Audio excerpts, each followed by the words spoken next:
Assalamualaikum warahmatullahi wabarakatuh.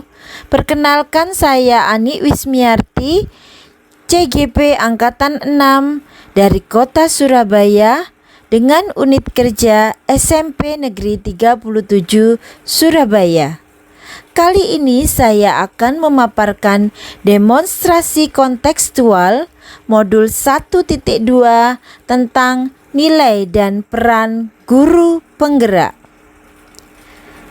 Bagaimana gambaran diri saya di masa depan setelah lulus program guru penggerak dan menjalani peran sebagai guru penggerak selama 3 tahun?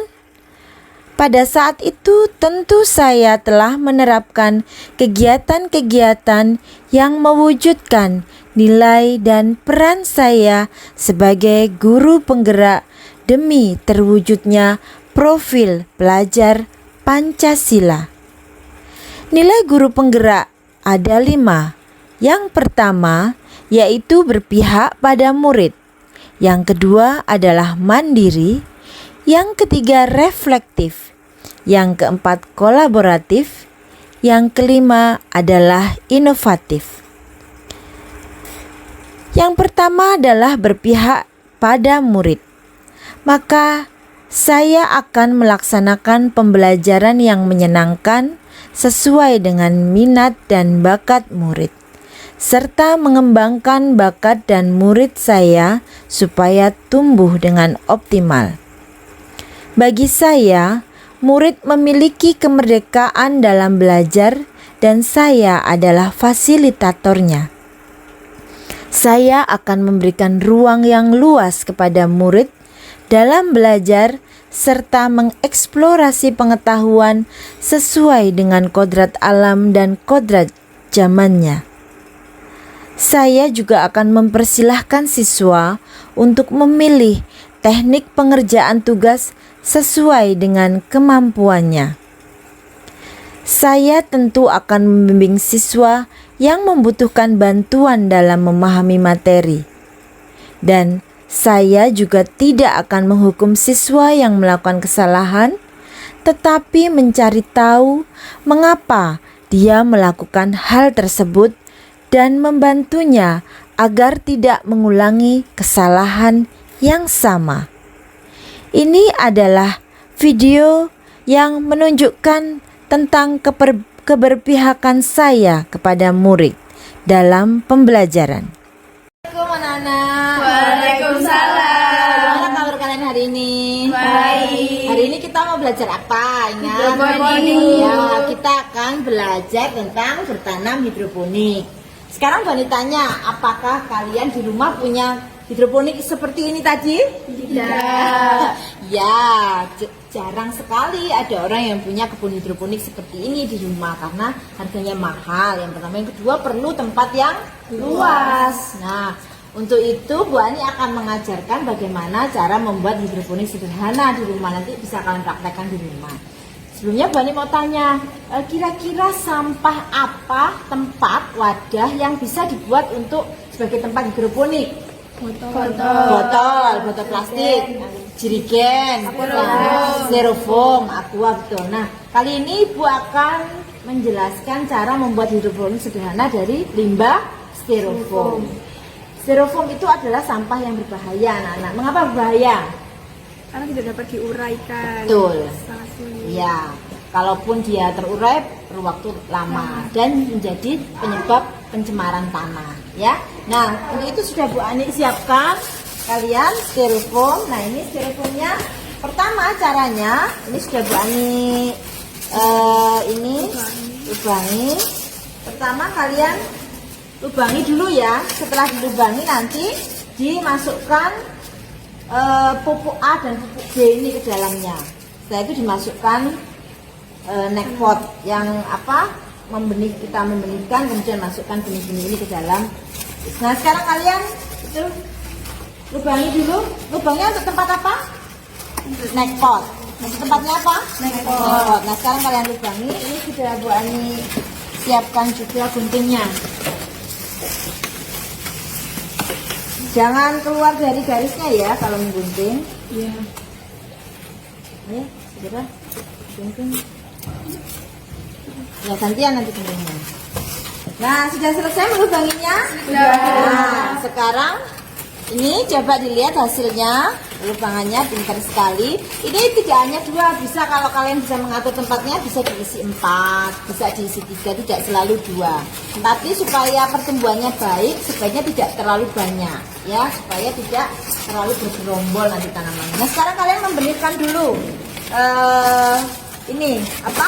Benih kangkungnya. Dibenihkan di dalam rock wool. Ayo dimasukkan benih-benihnya ke dalam rock wool. Setelah dibenihkan nanti kita akan memasukkan pupuk A dan pupuk B ke dalam wadah.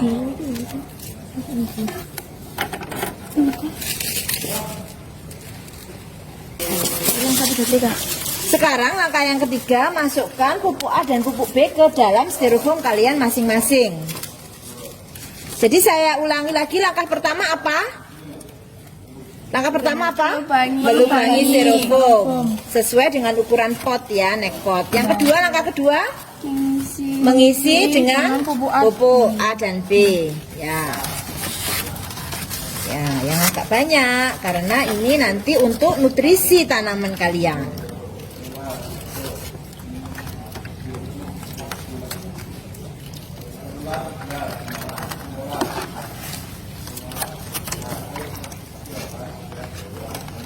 Ya, yang agak banyak. Nah, langkah terakhir sesudah benih kalian tumbuh, ya, kita coba pindahkan. Ini misalnya benih kalian sudah tumbuh, maka pindahkan ke dalam. Ayo masing-masing kalian memindahkan. Gampang kan caranya ya? Saya ulangi lagi, cara pertama tadi apa? Melubangi. Cara yang kedua? Mengisi dengan pupuk A dan B. Yang ketiga? Menanam benih. Kalau benihnya sudah tumbuh, dipindah ke ke neck pot dulu. Setelah itu masukkan ke styrofoamnya. Neck potnya yang ada sumbunya. Kalaupun tidak ada sumbunya juga tidak apa-apa karena styrofoam ini langsung terendam dengan airnya ya. Oke, sekarang kita pindahkan semuanya. Sekarang kalian bisa melakukan ini di rumah? Bisa. Oke, terima kasih. Kalian sudah mengerti, paham caranya ya?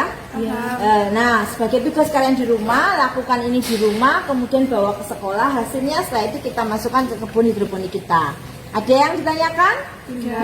Oke, saya akhiri. Assalamualaikum warahmatullahi wabarakatuh. Waalaikumsalam. Nah, ini adalah hasil praktek kita hari ini. Nah, kalian bisa lakukan ini di rumah ya. Terima kasih anak-anak. Nilai yang kedua adalah mandiri. Yang pertama adalah saya akan meningkatkan kemampuan saya dalam bidang IT secara mandiri tanpa menunggu perintah kepala sekolah. Baik pelatihan IT secara berlatih melalui workshop, webinar, maupun belajar dari YouTube. Contohnya, saya telah mengikuti pelatihan pembuatan video pembelajaran animasi Lumi. Yang kedua adalah saya akan mengikuti pengembangan diri baik secara daring maupun luring tanpa menunggu perintah atasan. Ini adalah sedikit dari bukti pengembangan diri yang telah saya lakukan secara mandiri. Yang ketiga adalah reflektif. Di setiap akhir pembelajaran, bersama murid-murid saya akan melakukan refleksi terhadap pembelajaran yang telah kami lakukan. Yang kedua, saya akan melakukan open class untuk mengajak rekan sejawat, juga atasan, guna merefleksi pembelajaran yang saya lakukan dengan prinsip plan, do, dan see. Yang ketiga, hasil refleksi dari siswa, rekan sejawat maupun atasan akan saya gunakan untuk memperbaiki atau menyempurnakan rancangan dan pelaksanaan pembelajaran saya di kelas. Selanjutnya adalah nilai kolaboratif. Yang pertama, Saya akan menjaga komunikasi dan hubungan kerjasama yang positif dengan rekan sejawat saya. Saya juga akan menghormati perbedaan dan berkolaborasi dalam hal tindakan perbaikan tentang permasalahan-permasalahan yang dialami oleh murid, baik masalah akademik maupun masalah non-akademik. Selanjutnya adalah saya berkolaborasi pada materi lintas mata pelajaran. Saya sebagai guru IPA dalam topik materi hidroponik berkolaborasi dengan rekan sesama guru saya, yaitu guru matematika, guru bahasa Inggris, dan guru seni budaya. Dan inilah videonya. Selamat pagi dan salam sejahtera bagi kita semua. Halo anak-anak hebat, bagaimana kabar kalian? Tetap sehat kan? Jangan lupa untuk tetap menerapkan protokoler kesehatan walaupun di rumah. Anak-anak, hari ini kita akan belajar 4 mata pelajaran sekaligus dengan saya, Ibu Ani Wismiarti dari mata pelajaran IPA. Saya Guntomo dari mata pelajaran Bahasa Inggris. Saya Selamat Puji Prasetyo dari mata pelajaran Matematika. Dan saya Pak Imam dari Mapel Seni Budaya. Tapi sebelumnya, marilah kita berdoa dulu menurut agama dan kepercayaan kita masing-masing. Berdoa dimulai. Berdoa selesai. Anak-anak, seperti yang Ibu tadi katakan bahwa kita akan mempelajari 4 mata pelajaran sekaligus, yaitu berkenaan dengan hidroponik. Ini adalah alatnya. Untuk IPA, hidroponik ini kalian akan mempelajari bagaimana cara menanam dengan hidroponik. In English, we are going to learn precision tech how to grow mustard hydroponic. Untuk matematika, hidroponik akan dikaitkan dengan bilangan berpangkat. Untuk seni budaya akan memanfaatkan dari hasil hidroponik. Jadi menyenangkan bukan hari ini pembelajaran kita? Nah, yang pertama-tama kita akan belajar IPA dulu ya.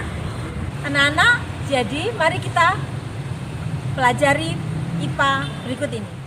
Nah, kali ini kita akan belajar KD 3.2 dan 4.2. KD ini berbicara tentang teknologi reproduksi. Kemarin sudah Ibu jelaskan apa itu teknologi reproduksi, macam-macam teknologi reproduksi. Pasti kalian masih ingat ya.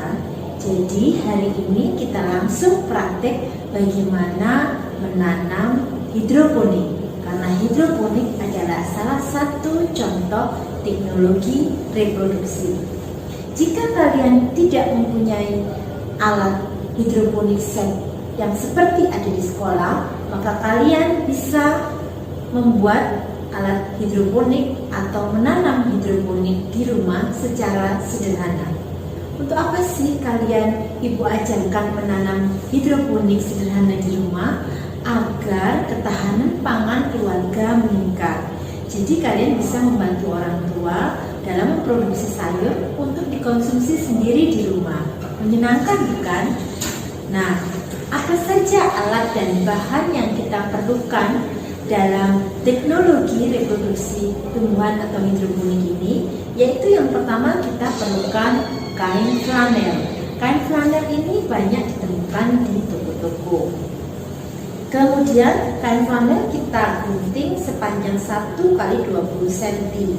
Gunanya untuk dimasukkan ke dalam neckpot seperti ini. Jadi yang kedua kita perlukan adalah neckpot. Kemudian kita masukkan flanel ke dalam neckpot. Bahan selanjutnya adalah rope wool. Rope wool ini juga banyak dijumpai di toko-toko pertanian. Rope wool ini juga kita potong 2 kali 2 seperti ini. Nah, jika kalian di rumah tidak punya neckpot seperti ini, kalian bisa menggunakan botol bekas seperti ini. Tentu kalian familiar dengan botol ini. Pertama, botol ini kita gunting menjadi 2. Setelah itu di bagian leher botol bisa kita lubangi untuk memasukkan kain flanel ke dalam alat ini. Setelah itu kita beri air bagian bawah botol, lalu kita masukkan kain flanel, tutup botol yang sudah diberi kain flanel. Nah, jadilah alat hidroponik sederhana. Mudah bukan? Tentu kalian bisa melakukannya di rumah. Nah, lalu bagaimana cara menanamnya? Itu tadi alat hidroponik sederhana. Cara menanamnya yaitu pertama kita perlukan benih. Ibu punya benih kangkung. Kalau kalian di rumah kesulitan benih kangkung, kalian bisa menanam kacang hijau atau jagung di rumah. Banyak tentu yang menjualnya. Nah, caranya pertama kita basahi rock wool seperti ini. Setelah rock wool dalam keadaan basah, maka kemudian masukkan satu benih ke dalam satu rock wool. Jadi seperti ini. Nah, disusun seperti ini saja. Tentu mudah bukan? Setelah itu ditunggu sampai benih ini mengeluarkan daun, beberapa helai daun seperti ini. Nah, jadi ditunggu sampai benih ini tumbuh daunnya seperti ini. Kalau benih yang di atas rock wool ini sudah tumbuh, maka tinggal kita masukkan ke dalam pot hidroponik sederhana yang sudah kita sediakan. Langsung saja kita masukkan seperti ini. Kemudian ditunggu sampai sayuran atau tanaman yang kita tanam ini tumbuh menjadi besar dan bisa dipanen. Nah, tentu mudah bukan menanam hidroponik secara sederhana di rumah. Bagaimana anak-anak? Tentu kalian bisa mempraktekannya. Untuk tugas di rumah, Ibu ingin kalian tidak hanya menanam, tetapi juga melakukan penelitian sederhana. Caranya bagaimana? Caranya mudah sekali. Jika kalian punya, kalian sediakan 2 buah alat hidroponik sederhana seperti ini. Ya, setelah kalian sediakan 2 alat hidroponik sederhana yang tadi Ibu beritahukan caranya, maka yang satu diisi air biasa, yang satu diisi air cucian beras. Saya ulangi, satu diisi air biasa, satu diisi air cucian beras dengan takaran yang sama, ya, dengan takaran yang sama. Kemudian jagung atau kacang hijau yang sudah kalian tumbuhkan di atas rock wool, bila dia sudah mengeluarkan daun atau pecah daun, kita masukkan ke dalam alat hidroponik sederhana ini. Yang satu berisi air cucian beras, yang satu berisi air biasa. Kemudian kalian amati bagian tanaman yang mana yang tumbuh lebih cepat. Kalian bisa mengukurnya setiap hari pertumbuhannya. Kemudian kalian buat grafik dan jangan lupa dianalisis, kemudian disimpulkan mana di antara kedua cairan ini yang mampu membantu pertumbuhan tanaman. Mudah bukan anak-anak? Kalian lakukan di rumah. Ya, demikian anak-anak pembelajaran dari saya. Kita ikuti pembelajaran mata pelajaran yang lain tetap dengan hidroponik.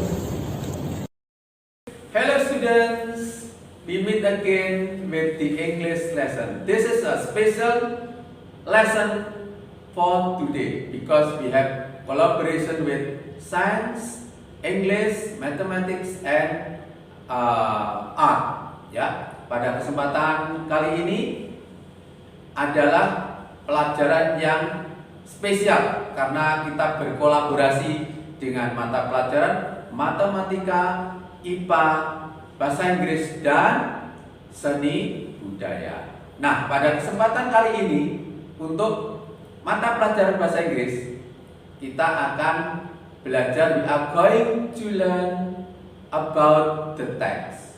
Ya, tentang teks. What kind of text is it?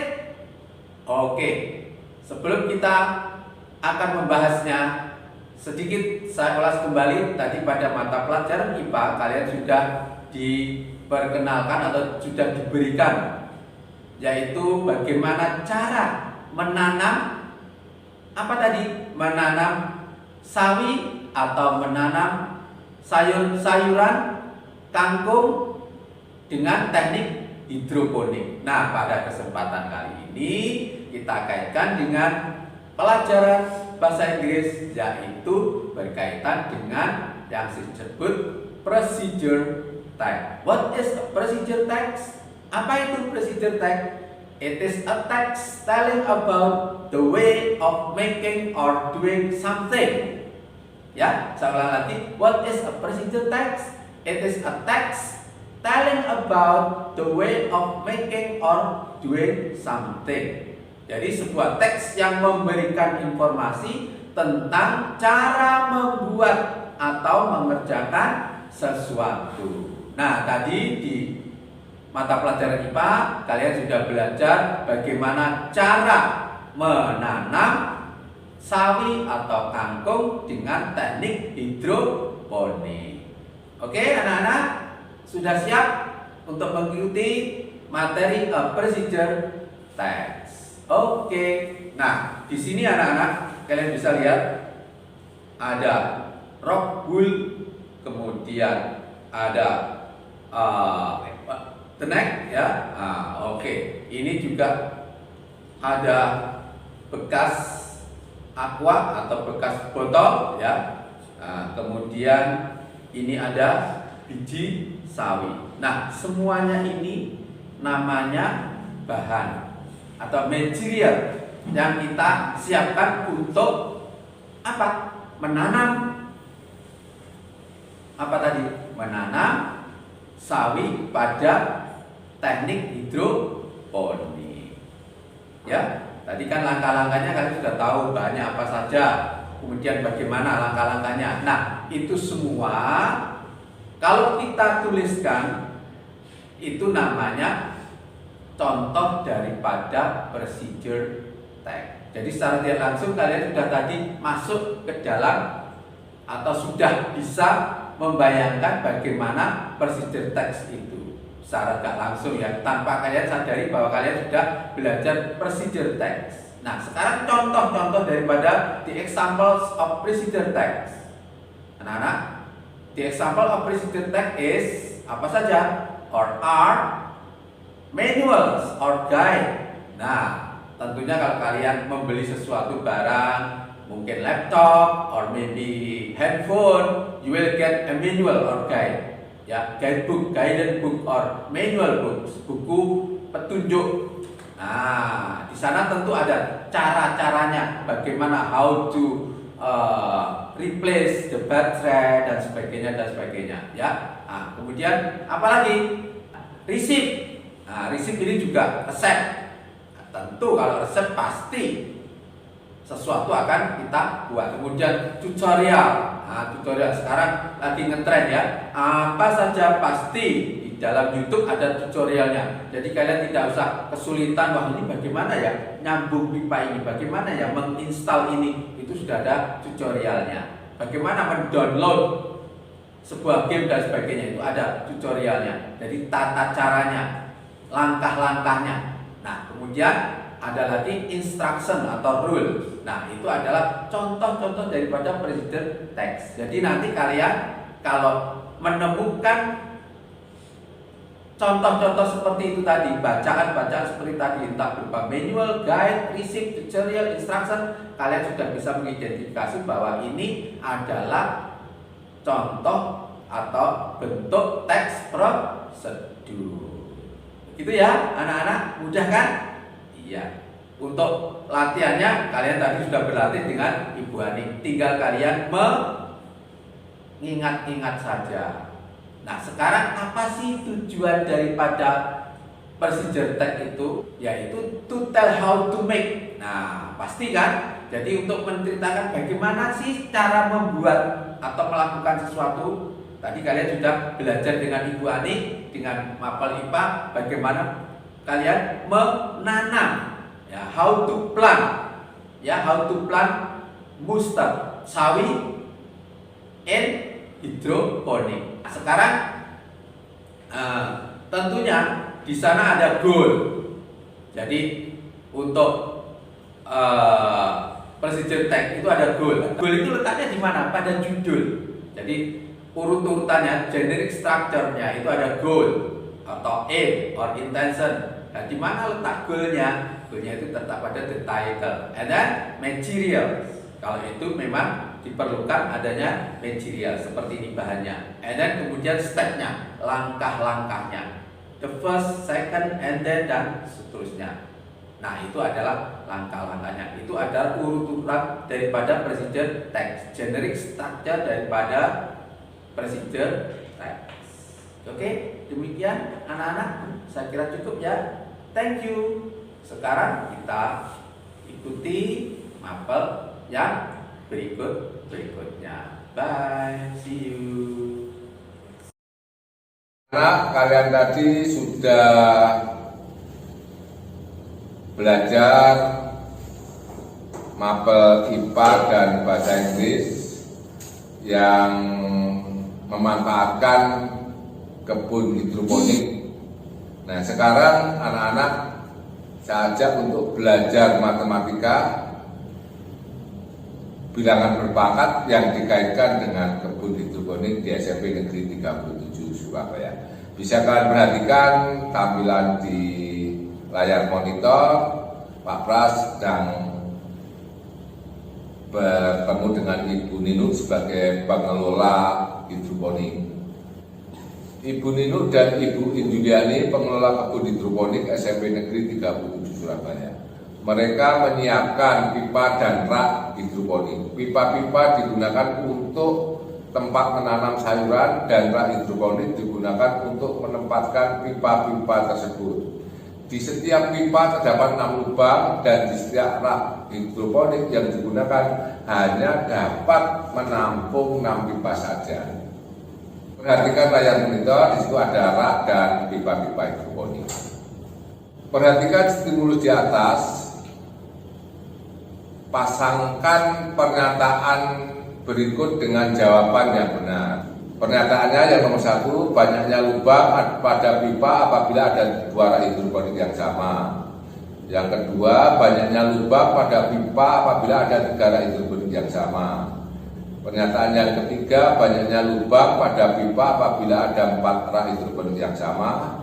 Yang keempat, banyaknya lubang pada pipa apabila ada 6 hidroponik yang sama. Kemudian jawabannya kamu pasangkan dengan yang ada di samping.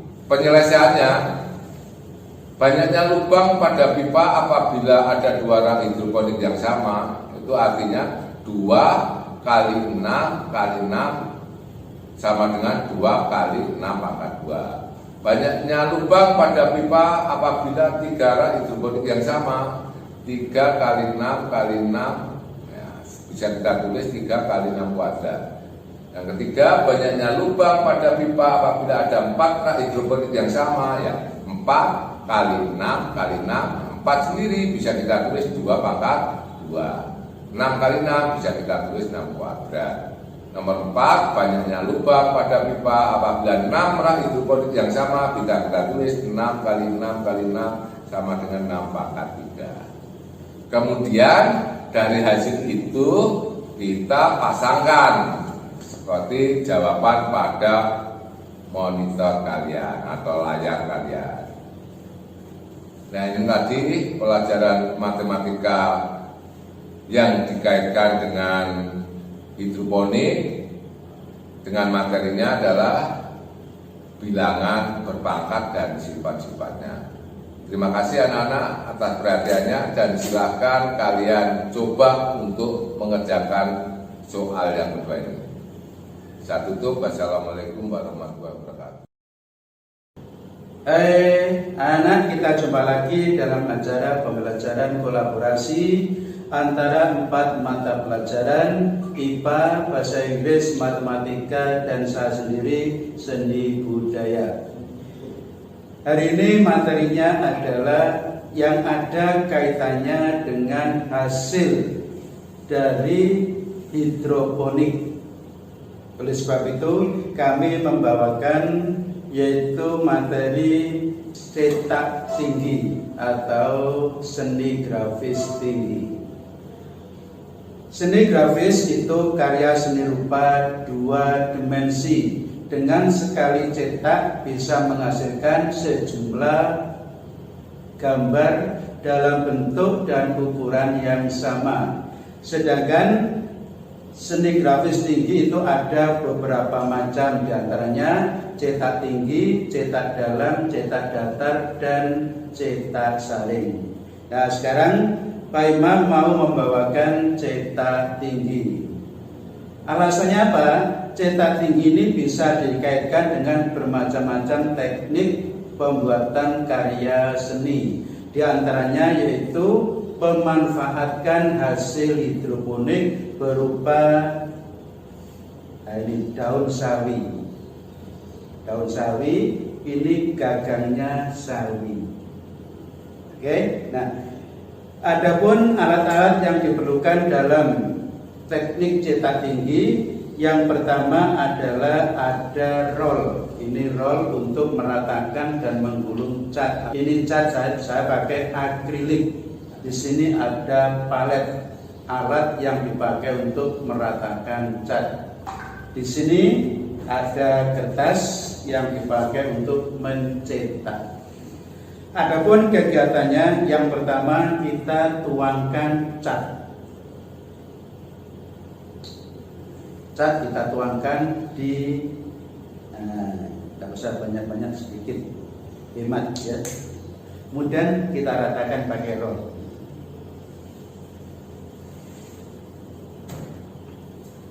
Nah, setelah ini kita letakkan daun di atas cat lagi, cat tadi.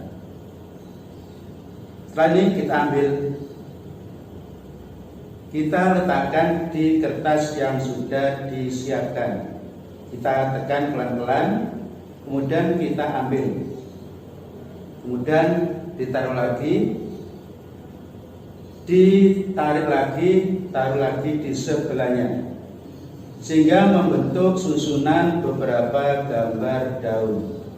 Jika ini kita teruskan sampai ke samping, maka akan menimbulkan motif-motif batik daun sawi.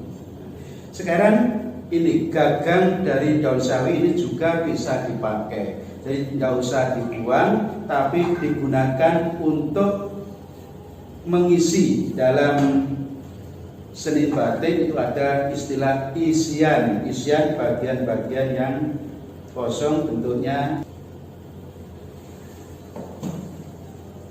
Di bawahnya dikasih lagi daun yang sudah kita letakkan tadi. Hasilnya, sementara hasilnya seperti ini, ada perpaduan dari beberapa daun yang berjajar dan dari tangkai pohon sawi. Nah, demikian nanti kalian bisa berekspresi lagi yang lebih bagus di rumah ya. Kalian bisa berekspresi dengan bermacam-macam daun, namun teknik dan caranya sama seperti yang Pak Imam lakukan di sini.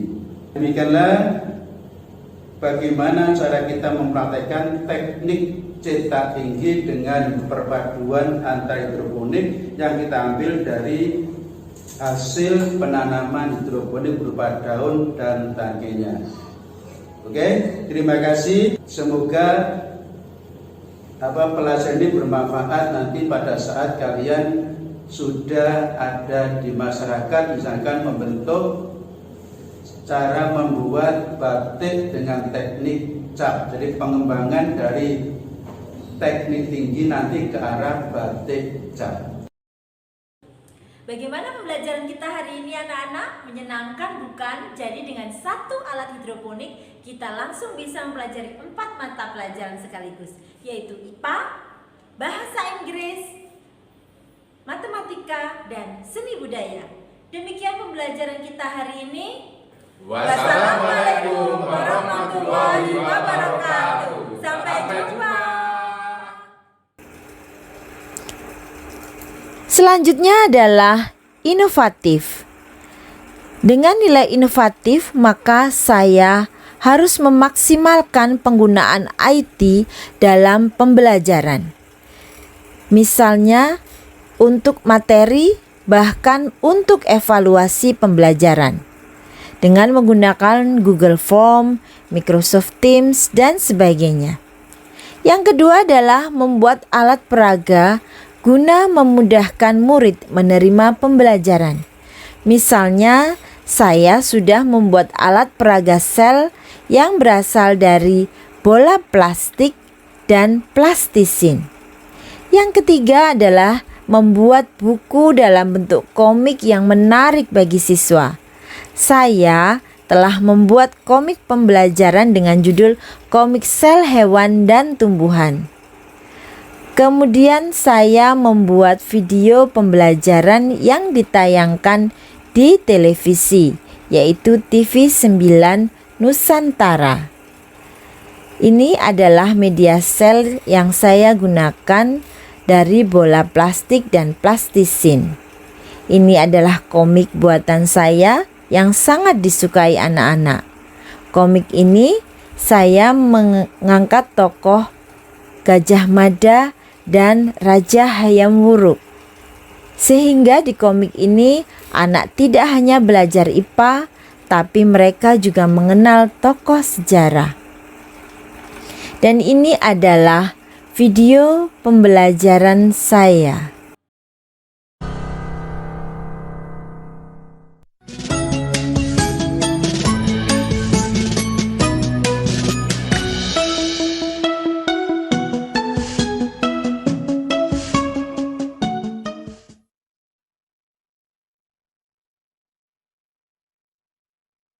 Assalamualaikum warahmatullahi wabarakatuh. Selamat pagi dan salam sejahtera untuk kita semua.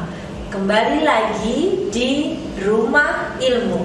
Saling bantu, saling jaga, cari ilmu di rumah saja. Anak-anakku sekalian, kalian masih ingat dengan saya? Saya adalah Ibu Ani Wismiarti dari SMP Negeri 37 Surabaya. Kali ini kita akan belajar apa? Ya, betul. Kita akan belajar mata pelajaran IPA.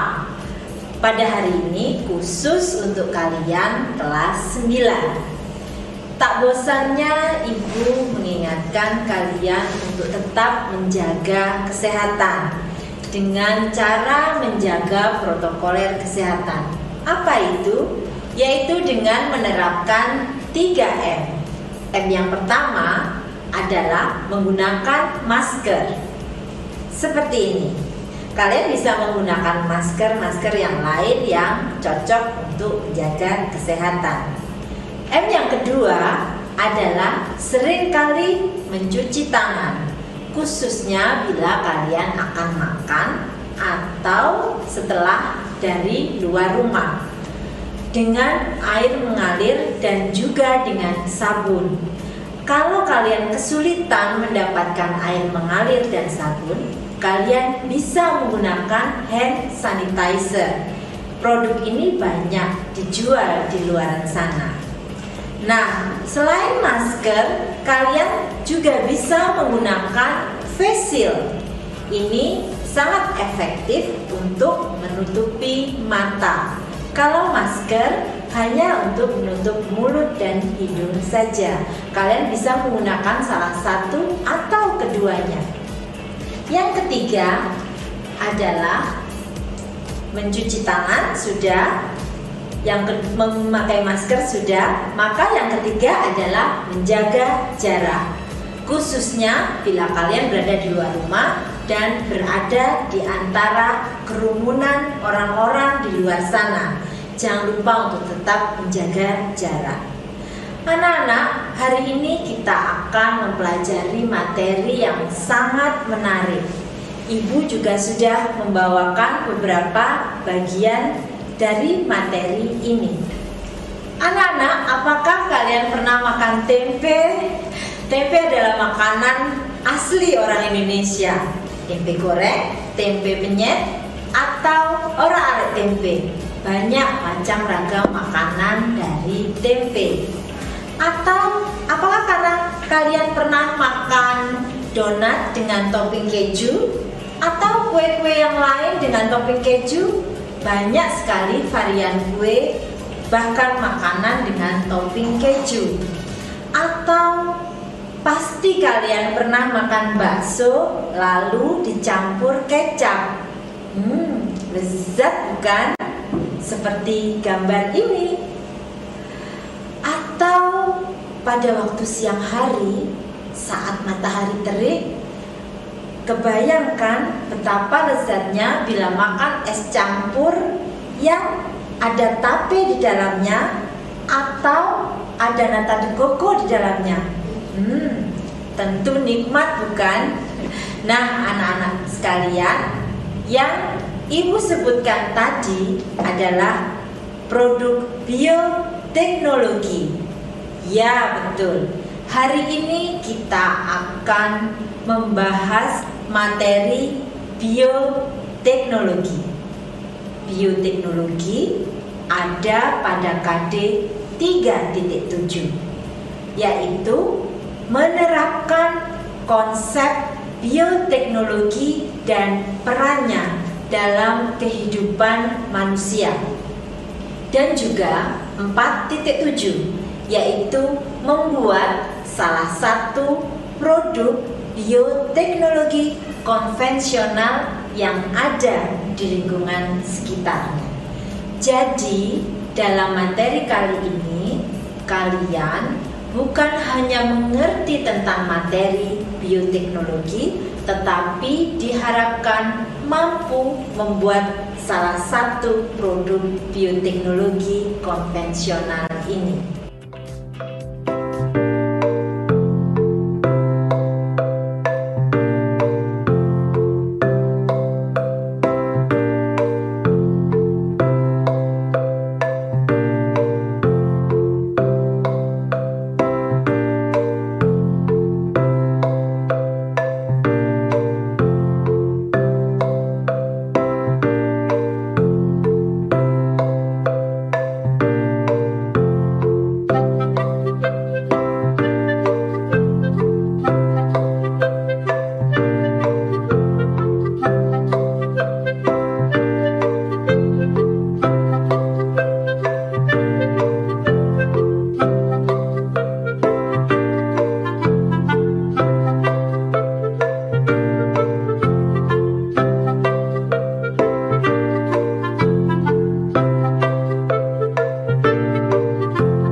Bioskin sangat istimewa karena mengandung grafin yang dapat membantu mengalirkan energi listrik untuk mengembalikan energi tubuh yang hilang.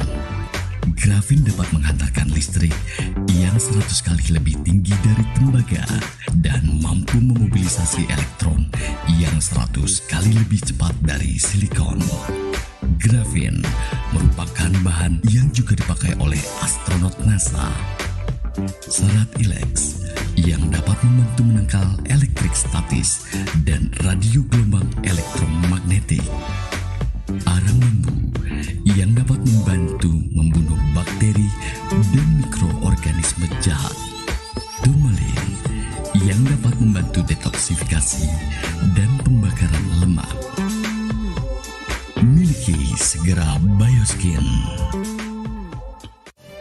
Ensati, sakti menyembuhkan nyeri sendi dan rematik.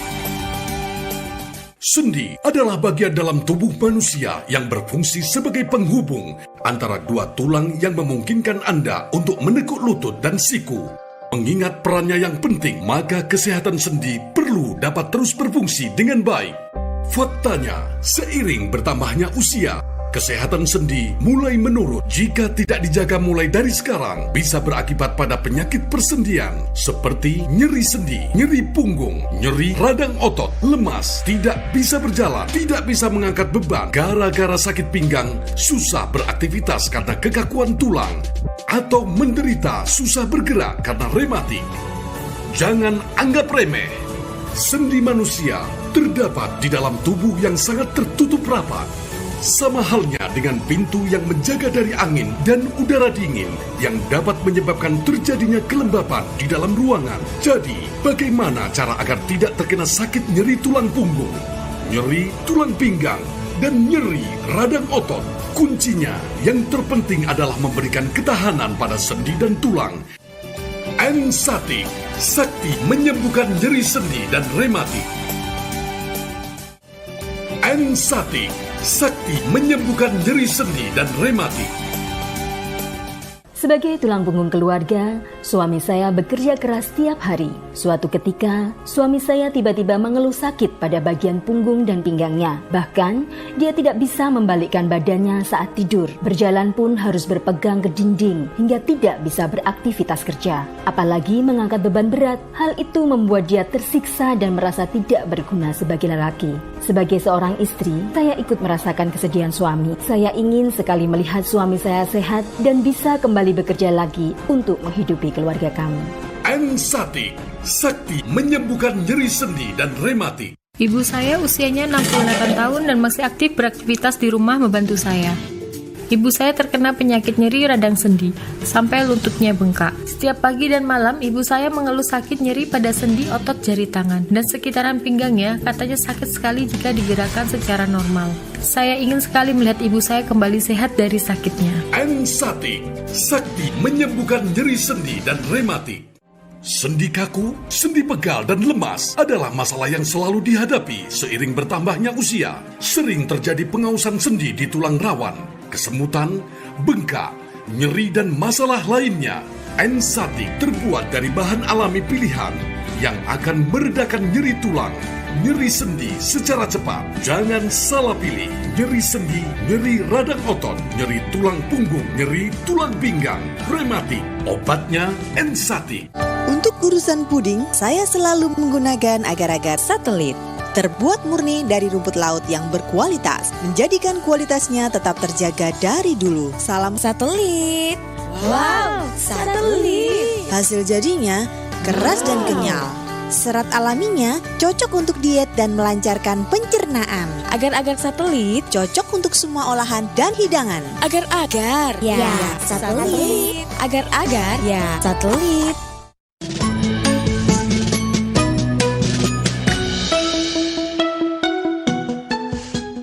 Anak-anak hebat, kembali lagi dengan saya Ibu Ani Wismiarti di Rumah Ilmu. Tadi sudah Ibu jelaskan bahwa kali ini kita akan membahas materi bioteknologi. Apa saja yang akan kita bahas? Yang pertama adalah pengertian bioteknologi. Yang kedua adalah macam bioteknologi. Kemudian bioteknologi konvensional. Selanjutnya adalah contoh dan penerapan bioteknologi konvensional. Selanjutnya, kali ini kita juga akan membahas tentang bioteknologi modern. Pengertian bioteknologi modern, perbedaan bioteknologi konvensional dan bioteknologi modern, penerapan bioteknologi modern, dan dampak bioteknologi modern dalam kehidupan kita. Nah, anak-anak, sekarang kita bahas dulu tentang pengertian bioteknologi. Bioteknologi berasal dari kata bio, tekno, dan logos. Bio artinya hidup, tekno artinya teknik atau rekayasa, logos atau logi artinya ilmu pengetahuan. Jadi bioteknologi adalah ilmu pengetahuan yang mempelajari teknik atau rekayasa pemanfaatan makhluk hidup. Makhluk hidup yang dimaksud di sini adalah mikroba untuk membantu pekerjaan manusia atau menghasilkan suatu produk yang bermanfaat bagi manusia. Macam bioteknologi ada 2, seperti ini, yaitu bioteknologi konvensional dan bioteknologi modern. Bioteknologi konvensional. Sekarang kita akan membahas bioteknologi konvensional. Apa arti bioteknologi konvensional? Bioteknologi konvensional adalah bioteknologi yang mengandalkan jasa mikroba, bakteri, atau jamur untuk menghasilkan produk yang dibutuhkan manusia melalui proses fermentasi atau peragian. Contoh bioteknologi konvensional banyak sekali dalam kehidupan kita. Seperti tadi yang Ibu sebutkan, tempe, tape, kecap, keju, oncom, nata de coco, dan banyak lainnya. Apa penerapan bioteknologi konvensional?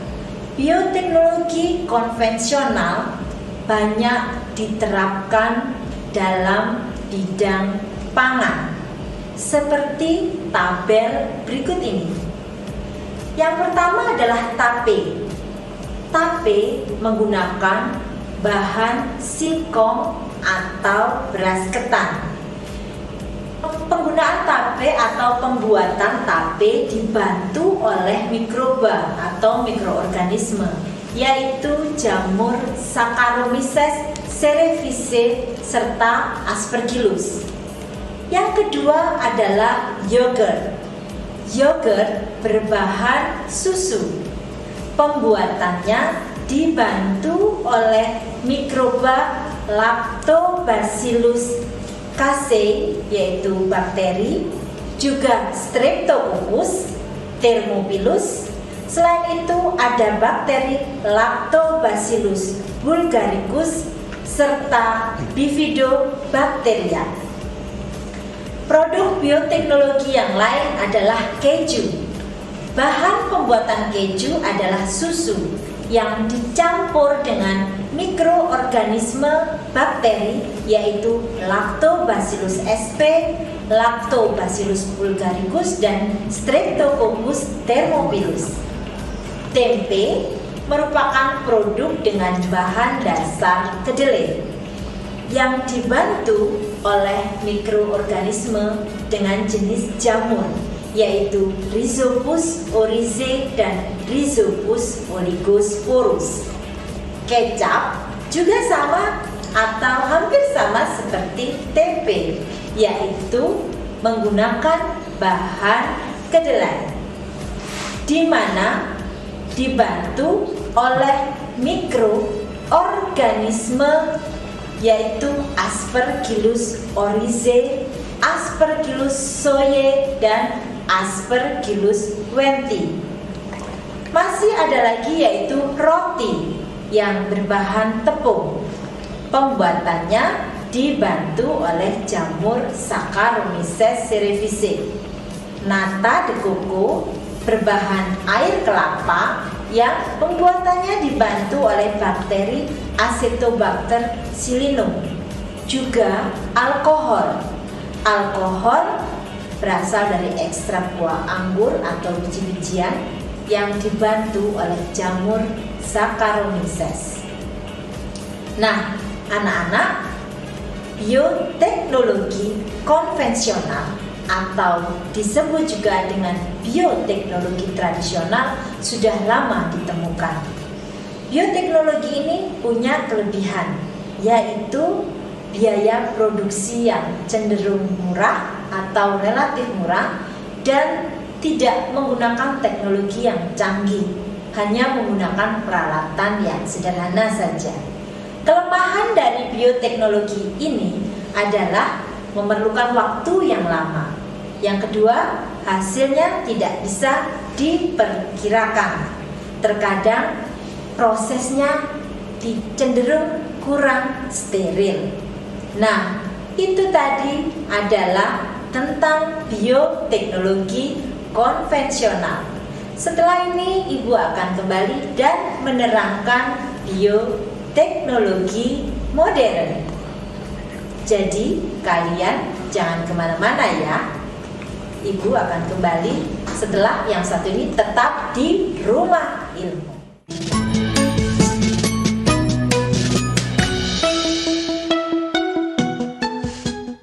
Untuk urusan puding, saya selalu menggunakan agar-agar satelit.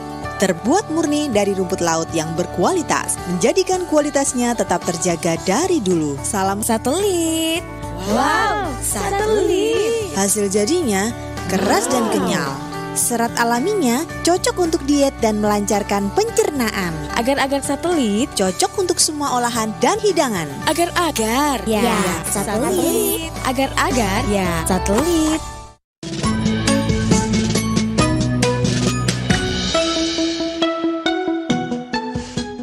Halo anak-anak hebat, kembali dengan Bu Ani di Rumah Ilmu. Tadi Ibu sudah menerangkan tentang bioteknologi konvensional. Sekarang waktunya kita membahas tentang bioteknologi modern. Apa itu bioteknologi modern? Sama dengan bioteknologi konvensional. Bioteknologi modern adalah ilmu pengetahuan yang memanfaatkan mikroba untuk menghasilkan suatu produk. Bedanya, bioteknologi modern sudah menggunakan teknik rekayasa genetika. Apa itu rekayasa genetika? Rekayasa genetika adalah kegiatan memanipulasi gen atau DNA untuk mendapat produk baru dengan cara membuat DNA baru. Memanipulasi gen atau DNA dilakukan oleh para ahli dengan cara menambahkan atau menghilangkan gen tertentu. Organisme hasil produk rekayasa genetika disebut organisme transgenik. Melalui teknik rekayasa genetika, para ahli bidang bioteknologi dapat menyusun pola gen sedemikian rupa sehingga menghasilkan organisme dengan sifat-sifat yang sesuai dengan kebutuhan. Bioteknologi modern ini bukan hanya memanipulasi kondisi lingkungan dan media tumbuh pada mikroba, tetapi juga memanipulasi susunan gen dalam kromosom makhluk hidup yang digunakan. Apa kelebihan dari bioteknologi modern ini anak-anak? Kelebihannya adalah dapat mengatasi kendala ketidaksesuaian genetik. Yang kedua, kelebihannya adalah dapat menghasilkan organisme yang sifat barunya tidak ada pada sifat alaminya. Sedangkan kelemahannya adalah biaya produksi jauh lebih tinggi. Bioteknologi modern ini juga membutuhkan peralatan yang super canggih. Selain itu, juga hanya bisa dilakukan oleh tenaga ahli karena merekayasa genetika. Nah, anak-anak, selanjutnya adalah bagaimana perbedaan bioteknologi konvensional dan bioteknologi modern. Perbedaannya bisa kalian lihat pada tabel berikut ini. Yaitu yang pertama, karakteristiknya. Teknik yang digunakan pada bioteknologi konvensional dengan fermentasi atau peragian. Sedangkan pada bioteknologi modern yaitu dengan merekayasa genetika atau dengan DNA rekombinan. Sedangkan keterlibatan manusia pada bioteknologi konvensional adalah tidak mengubah sifat atau proses pada mikroba. Sedangkan pada bioteknologi modern mengubah sifat atau proses pada mikroba. Nah, bagaimana sekarang penerapan bioteknologi modern dalam bidang pertanian? Kalian bisa melihat gambar ini, jagung pelangi. Kalian sudah pernah makan jagung pelangi? Nah, kalau semangka tanpa biji, pasti kalian sudah pernah memakannya. Kedua tanaman yang Ibu sebutkan barusan adalah produk bioteknologi modern di bidang pertanian. Nah, kalau dalam bidang peternakan, bioteknologi modern yaitu melakukan rekayasa genetika untuk menghasilkan hewan ternak yang memproduksi susu dan daging yang berkualitas, tahan penyakit, ikan yang cepat besar, dan mengandung vitamin tertentu dan sebagainya. Contohnya seperti gambar ini. Ikan salmon hasil rekayasa genetika mempunyai ukuran yang jauh lebih besar daripada ikan salmon yang tidak direkayasa genetika. Demikian juga dengan domba Dolly. Kalian pernah mendengarnya? Nah, kalian baca apa dan bagaimana domba Dolly itu. Selanjutnya, penerapan bioteknologi modern pada bidang kesehatan, yaitu dengan ditemukannya insulin, vaksin, penisilin, dan antibodi monoklonal. Pada bidang lingkungan, yaitu dengan memanfaatkan bakteri Pseudomonas untuk menghilangkan minyak di perairan. Selanjutnya, apa dampak bioteknologi modern? Dampak positifnya, rekayasa genetika menghasilkan produk lebih banyak dari sumber yang lebih sedikit. Rekayasa tanaman dapat membuat tanaman hidup dalam kondisi yang ekstrim. Itu dampak positifnya. Dampak negatif. Dampak negatifnya yaitu pertama terhadap lingkungan. Terjadi polusi gen, di mana misalnya jagung transgenik hidup di tempat yang alami, bisa jadi serbuk sarinya membuai jagung yang alami, sehingga terjadi polusi gen. Dampak negatif selanjutnya adalah terhadap kesehatan. Banyak orang yang rentan bila memakan makanan organisme transgenik. Yang dampak negatif yang ketiga adalah terhadap sosial ekonomi. Seseorang yang punya modal besar bisa meningkatkan panennya, sedangkan petani tradisional tentu kalah bersaing bila dengan pengusaha atau seseorang yang memiliki modal besar yang bisa membiayai rekayasa genetika ini. Nah, untuk tugas, apa tugas kali ini? Tugas kali ini adalah Ibu menginginkan kalian membuat video di mana kalian mempraktikkan bagaimana cara membuat tape atau cara membuat tempe. Kalian bisa lihat cara membuat tape berikut ini. Yang pertama, cara pembuatan tape, mengupas singkong. Kemudian yang kedua adalah merebus singkong. Setelah merebus singkong diberi ragi, didiamkan dulu, didinginkan, kemudian diberi ragi. Setelah diberi ragi, diperam atau dimasukkan ke dalam tempat yang kedap udara. Bagaimana dengan pembuatan tempe? Pembuatan tempe seperti ini. Kalian bisa melihatnya. Nah, anak-anak, jangan lupa kalian tetap memperhatikan protokol kesehatan, yaitu dengan menerapkan 3M. Jadi, sampai jumpa lagi, tetap di rumah ilmu, saling bantu, saling jaga, cari ilmu di rumah saja. Sampai jumpa.